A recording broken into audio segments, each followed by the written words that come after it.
Smoking marijuana, smoking a cigarette, consuming alcohol, are they morally okay?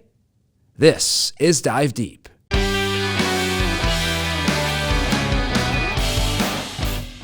From the Diocese of Springfield in Illinois, this is Dive Deep. We dive deep into our Catholic faith. I am Andrew Hansen, pleased to be joined today by Bishop Thomas John Paprocki. Bishop Paprocki, good to see you. How are you? I'm doing fine, thanks, Andrew. How are you? I'm excellent. Always good to be with you so you can set us straight in terms of all these difficult Catholic Church teachings that sometimes the secular media gets wrong, or our non-Catholic friends seem to not know exactly what we're thinking. But even us in the Catholic Church, sometimes we don't get it wrong. And today we're talking about some of these vices you hear: marijuana, cigarettes, alcohol. We're going to talk about how much is too much. Is there a moral line? Is there a moral equivalency between the three? So the first thing I want to talk about first is marijuana, because this is something we've seen. States across the country have legalized marijuana. Here in Illinois, we're one of those states. What is the Catholic Church's position on marijuana and smoking it? Well, before I answer that question, I want to say for the record here that I've never smoked marijuana. So I'm not speaking from personal experience here, but I don't think you necessarily need personal experience to know that something is not good for you. For example, I've never smoked cigarettes either, and I'm the son of a pharmacist, and so we literally grew up above the store, but trying to help people to be healthy.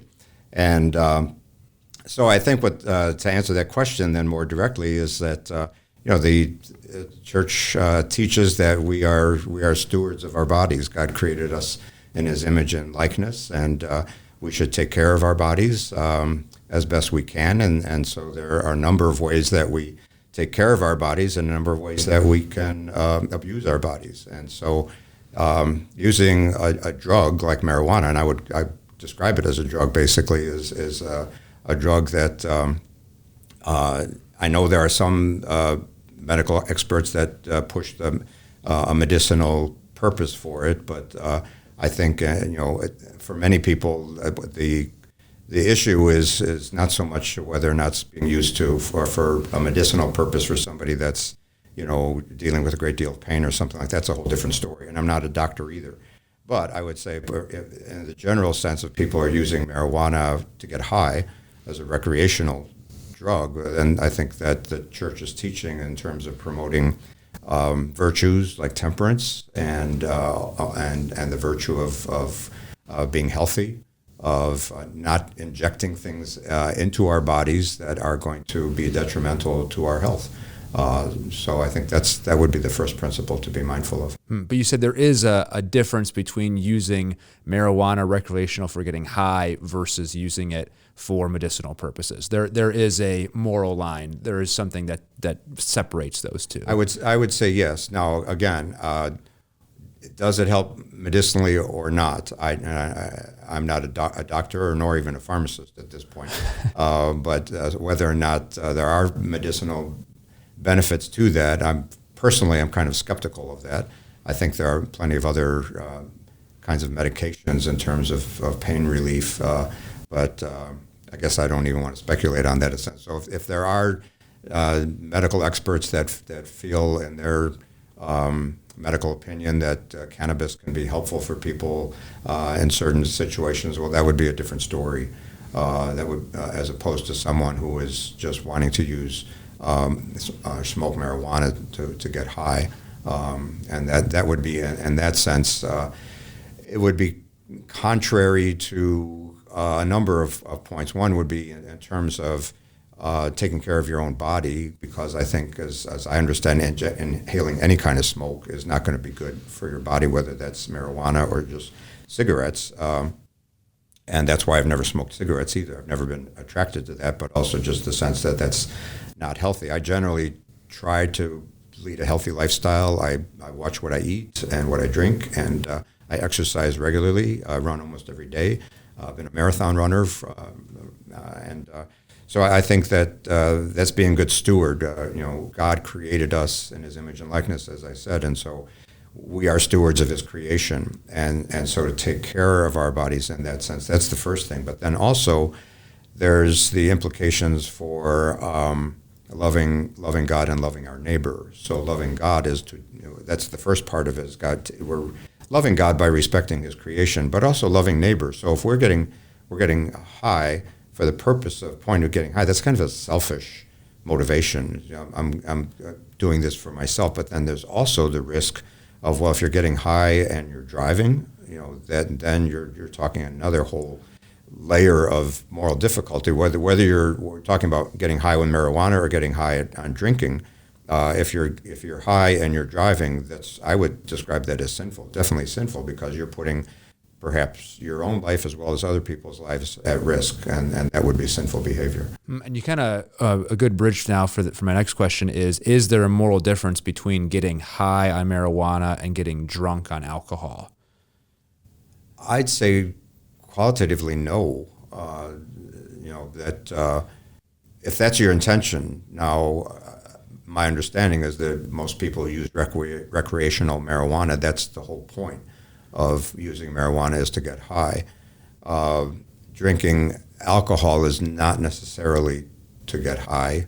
In many situations, it's a social beverage that people use maybe to relax a little bit more, but not necessarily to get high, or certainly not to get drunk. So if the intention is, I'm going to sit down with a bottle of whiskey and get myself drunk, well, then I think that's the equivalent of smoking to get marijuana to get high, because you're doing something that is intentionally harmful to you and potentially could be harmful to others. So a person who is intentionally getting drunk, if that person is a married person, then there's or has children, then there's the implications of what does that do to your spouse and to your children even if you're sitting at home drinking alone, but your family's around, your spouse is there and your children are there. And what kind of example are you giving your children if they see their mother or father is sitting there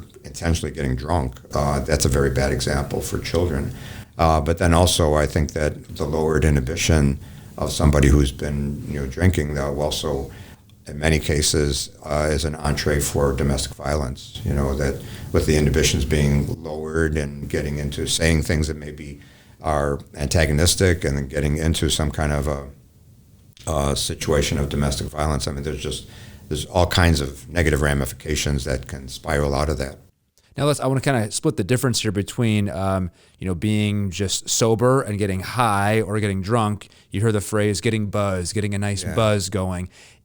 Cigarettes, alcohol, I know you mentioned people who usually use marijuana are using it to get high, but is there some moral leniency if you are using these types of substances to just, and for lack of a word, get a nice buzz going? Or is that now just a gray area where you kind of have to use your own prudential judgment? Yeah, I mean, there probably would be gradations in that, between is it sinful, and then is it mortal sin, or is it a venial sin? So if you're doing something that is very seriously wrong, getting a buzz or just a mild high from something is not necessarily going to be a mortal sin to do that, but it could be a venial sin in the sense of that it's still doing something that's detrimental to you and to your body. If you're in a state of being high, again, whether it's alcohol or marijuana, and then you get in the car and drive somewhere, well, that could be verging on a very serious sin, because then you are putting people's lives at risk, and we probably all know people that have been killed in auto accidents is because they were hit by a drunk driver, and that case, I would say it certainly is literally a mortal sin because you've taken someone's life. Now, as I mentioned at the top, there are a lot of states who have legalized marijuana. This is kind of an issue that's going on in our country for several years now. What if you're personally against marijuana, but you're okay with it being legalized? Is there any problem there from a moral perspective? Well, I'm not sure why, if you're against it if you would be. No, against you don't want to use it. You want to use it yeah, personally, it's like I don't use okay. it, but you think it's okay if others people. Is there a moral problem from a Catholic perspective with that line of thinking? Well, I guess it raises the question, why don't you want to use it? It's just a matter of preference. I mean, for me, it would be, I don't want to use it because I think there's something not good about it. So in that sense, it's not, for me, it's not just a matter of a moral preference, a personal preference that I just don't like. I don't like cigarettes. I don't like marijuana, so I don't use them. But if you want to use it, fine. Personally, I grew up, I went to college in the 1970s, and that was, high school, late 60s, early 70s, and that's when a lot of people started, experimenting with marijuana. So, I mean, from my own background, it was a negative thing. It was it was looked down upon. It was pejorative. That was not a good thing. If you were somebody that regularly smoked marijuana, the pejorative phrase was your pothead, so it was not something that was looked at as very aspirational. So I guess I have a hard time kind of comprehending why someone would say, well, I don't want to use it, but I think it's okay if you do, because my approach would be, I don't want to use it because I think it's not a good thing, so I don't think you should use it either, because I don't think it'd be healthy for you to do that. Now, I want to also talk about food, because this is kind of at least a little bit in this arena of, how much is too much. You mentioned being good stewards of our body. What about eating junk food or eating too much food? Is that also, where's the moral line there? You talk about being sinful. Is that in the same arena as smoking marijuana and drinking alcohol to get drunk? Well, I think it's weighing the capital sin that we call gluttony with the virtue that counteracts that, which is temperance. And so gluttony is eating for the pleasure of eating, and overeating or over drinking. That also applies to that. Whereas temperance is the virtue of doing all things in moderation. So, for example, in terms of is it a sin to have a donut or to eat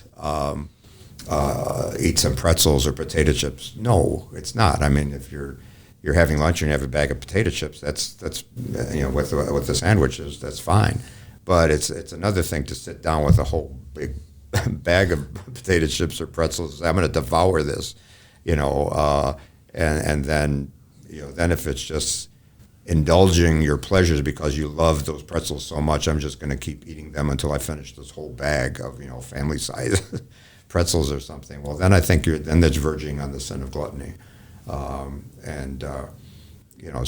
but I think that's what temperance says. There's a difference between temperance and abstinence. Abstinence is you don't use it at all. So the movement for abstinence from alcohol is those who say you shouldn't drink any alcohol at all, and that certainly was a strong movement in our country during Prohibition. But I think today would be seen as a temperance would mean that, all right, you're at a party, a social gathering, and they're serving alcohol. You can have a drink or two. But temperance would say, okay, you got to know at what point you don't cross the line, especially if you're going to be driving home. Don't have so much alcohol that you're going to be impaired and unable to drive unless you have somebody else driving for you. Yeah. Now, my last question for you: a lot of what we're talking about people can become addicted to it. All these alcohol, drugs, eating too much, eating bad. What would be your answer from a spiritual perspective?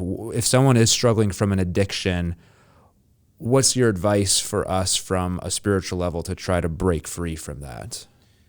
Well, if you're talking about addictions, usually you need help with that, So on a spiritual level, of course, the help of grace, but on a more practical level, maybe to talk about the help of other people, So for example, we have groups like Alcoholics Anonymous or 12-step programs where people can get assistance with that. So, and I think that's an important point to keep in mind too with regard to marijuana, because I know there are some advocates for the use of recreational marijuana that see it as simply as recreational, and it doesn't lead to any further harm.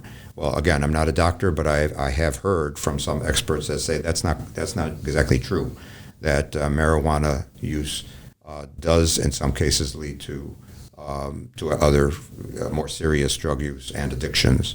And the same could be said for alcohol. I mean, because we know alcoholism is a disease. Some people can have 1 or 2 drinks and it's no problem. Another person, 1 drink is, if that person is an alcoholic, 1 drink, they can't stop after 1 drink, because of the addiction.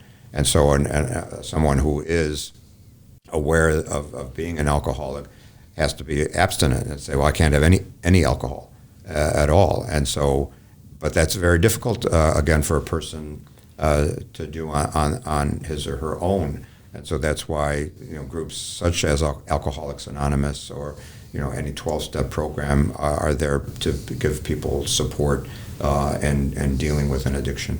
What's interesting about this conversation, Bishop, is I feel like what you're telling us is a complete mind shift in terms of taking care of our bodies, where yes, you want to not do these things to be healthy, physically healthy, but we have to remember our bodies are a gift from God and we are entrusted to take care of them.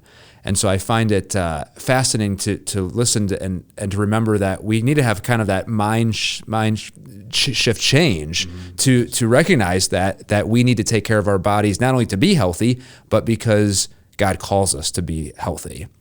So really interesting stuff, Bishop Paprocki. Is there anything else you wanted to add on? Yeah, I just want to say that really fits in our diocese, what we've been talking about in terms of stewardship.